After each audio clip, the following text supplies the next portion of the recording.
But y'all are the last party, so we can just hang out now and have a good time. That's right. You are in what we call the angel room.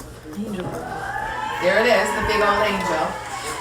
And this house, when the owners who have really done all the documentation on this, when they bought it, the house was like filled with angels, like everywhere. So we don't know if they were meant as like a talisman, like stuff that to ward off anything or what, but they were all over the place. So we still have some of them here, but not all of them.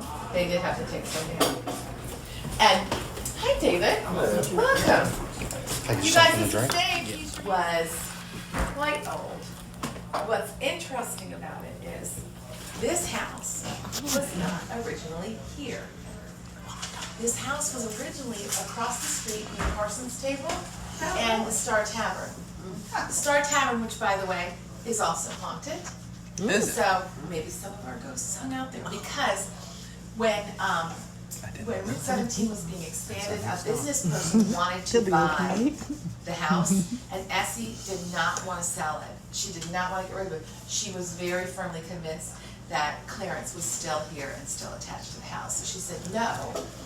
And the gentleman, his name was Albert Adams, said, well, we need the land. I want the land. And she said, well, I don't want to do it. And he said, I got this piece of property over here. And she said, well, then move my house. And they did. They picked this house up, foundation, chimneys, and all of the furnishings, and moved it to this spot. So this house has had some disruption. You know what I mean? If I were a ghost connected to this house, I'd be like, wait, what's happening? Where are we going? Why are we going over there? So they moved the house over here, and Essie ran the boarding house until she passed away. Careful. Not your keys? Came and took it, no. So the house then was sold to a gentleman named Albert Adams. No, he's going to get Albert Adams lived here in Little River. He was kind of known to be a bit of a Lothario. He was married, but it didn't seem to matter too much to him. And he bought the house, the property. Unfortunately, he did not live long. He died after a couple of years, but you don't feel badly for him. He died on the golf course of a massive heart attack. So I think he probably went happy. Right. Now, fun fact. When I came down here, and I was looking to get this job, I just have felt very drawn to the place. Don't I find out that the golf course that he died on is where my house was. He's calling me? Now, I just found out that my house was on the second green. So I'm trying to find out where he died. So I'm like, oh my God, he's probably in my backyard. No wonder I want to go to the Brentwood. So it's very crazy. And that is a story in itself of how I got down here. Oh my God. Because as I was building my house, I had to come down frequently, to go ahead and check on the house. And I came here for dinner with my sister because we were working our way through Wine Spectator's recommended restaurants. Came here, ate dinner, and Crystal. Nuts. Shellfish. Regular fish. Regular fish. Worcestershire because it has anchovies in Right. it. You have anything but the salmon and the shrimp. Oh, really? Yep. Oh, cool. So you need Alright, to tell then me. you went into... I know. I think I'll do her strawberries. Are you yours? Huh? And as far as the desserts, I guess I can find, because they're made here, right? Yep. Okay, well, since everybody's doing the chocolate, I'm gonna do the Hanukkah. Look at you going rogue. I am. You're a rebel. That's me. There you go. So, as I said, I came down here and I had dinner outside. I think some of you met Crystal. Was she talking to you in the other room earlier? Dark hair, full back severe. So she was my server. And I sat outside on the porch. And it was just my sister and me and Crystal. And so she's telling me all about the house, how it's haunted. And I'm like, really? Oh, yes, it is. I was kind of intrigued. And so I left to leave, and I was like, Crystal, that's really cool. I said, it's really haunted. She goes, yep. I turned around to walk away. There is this big planter out there on the porch. It is giant and square. They're on 4 wheels. They do not tip. They have palm trees in them. I turned around to walk away. Not a breath of air in the place, and I hear, bam! I turned around. The planter's tipped over. Oh, wow. Crystal looks at me. I look at her. She goes, I don't know. I'm like, oh my God, that's so cool. So I went back to New York, researched, started watching all these shows. You know, so then I'm like, I want to work there. And I live like literally around the corner. So I sent them an email and I said, hey, my name is Jane.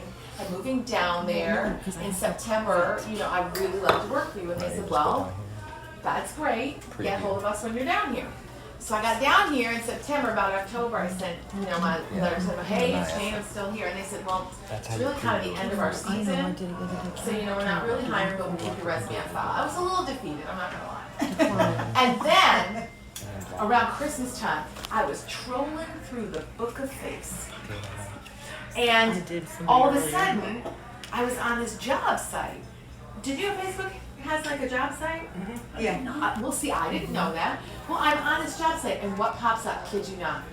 Ghost tour narrator, Brentwood restaurant. I'm like, yes, that's the job I want. I want that job. So I'm a retired teacher, so I started researching Brentwood, the owners and stuff, and Kim, the son, who was the owner at the time, called me and said, come in for an interview. So I find out that Kim is from Saratoga Springs, New York.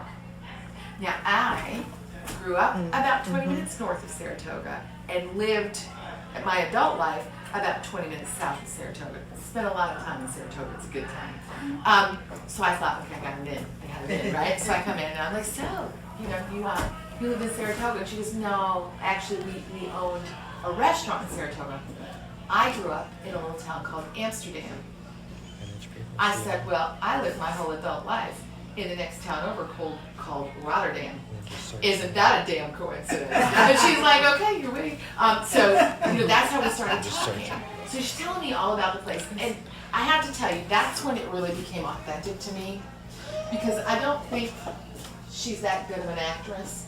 Do you know what I mean? And when you're sitting and you're talking to somebody and they're making eye contact with you and they're telling you their stories, it's really hard to say, not believing it. I mean, it felt very authentic to me, for sure. So, or not, I don't know.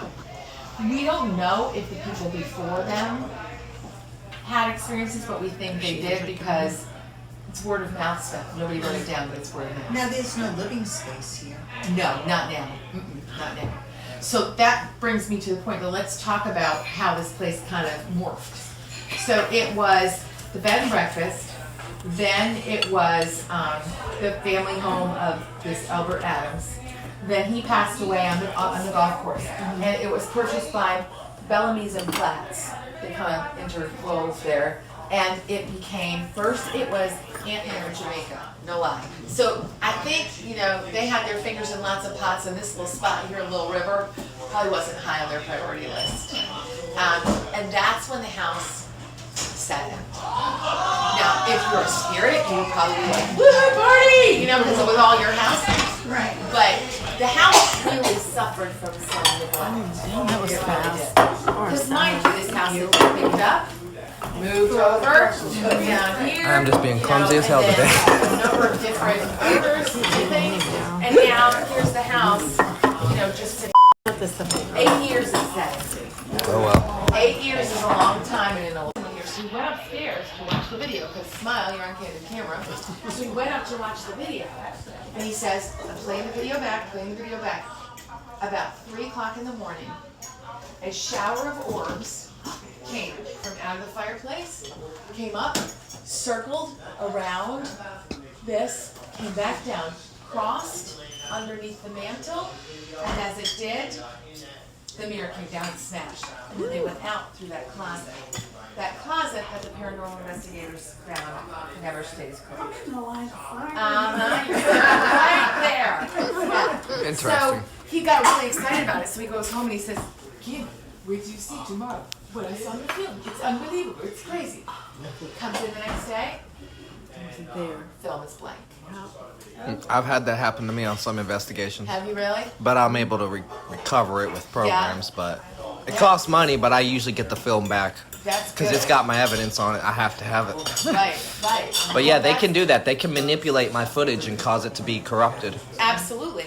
Well, and when paranormal investigators were here, they'd say, somebody would walk and talk to them and say, we've got activity here. everybody would kind of go to that space. The cameramen would bring their cameras up, full batteries, you know, everything checked beforehand. They go to put their cameras up, and the battery goes. Oh, you're fine, man. And just completely drains. Pictures disappear, equipment goes, you know, flat. It happened quite a bit to them. So that was, you know, when they started feeling like, okay, we're not alone in this house. And then Kim started like really talking to people, like asking them, you know, anything you know go on at the house, and people would say, oh, you own the Brentwood. you know it's haunted. And she'd be like, well, we didn't know, but we're finding it out. So again, word of mouth. Like people knew. People in the community knew that there was something going on here. They just didn't know what. So one of Kim's early experiences, she came, like I said, she started coming in later in the morning after the moving furniture, but she'd get her big Dunkin' Donuts coffee, you know, head on upstairs, go into the office to do paperwork. You know, about an hour after the big old Dunkin' Donuts coffee, you know, things would kick in, and so she'd head to that bathroom upstairs at the top of the stairs. And she said, Jane, I would go into the bathroom, I'd get up, I'd go to wash my hands, and I would hear something. It sounded like a, and so she said, what is this? And she said, I kept hearing it. I opened the door, I came around, nothing there. I just kept hearing it. So she went home, she said to Eric, listen, are you turning the air conditioning off at night? Because I keep hearing something. Or maybe we need to bleed the pipes. I'm not sure. He says, no, Kim, there's nothing like that. Of course I turned it off at night. You know, no big deal. So he's not believing her at all, right? And Kim says, I keep hearing this. Well, he's not believing her until it happens to him. Somebody goes, Kim, I was in the bathroom upstairs today and I hear this upstairs. I don't know what it is. What could it be? You know, so Kim's like, yeah, I know that sound because that's what I've been telling you about, and I don't know what it is either. So she kept wondering, you know what it was, but she had an opportunity. Like I said, once she found out stuff was happening here, she started researching and trying to find out information.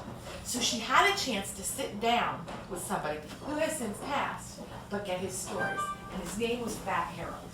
You ever heard of Fat Harold or Fat Harold's? Okay. He was kind of a legendary home of the shag bar owner here in Myrtle Beach. And Fat Harold's is still a very big spot, even without Harold being around. But Harold was a pheasant. And Essie, before she married Clarence, was a pheasant.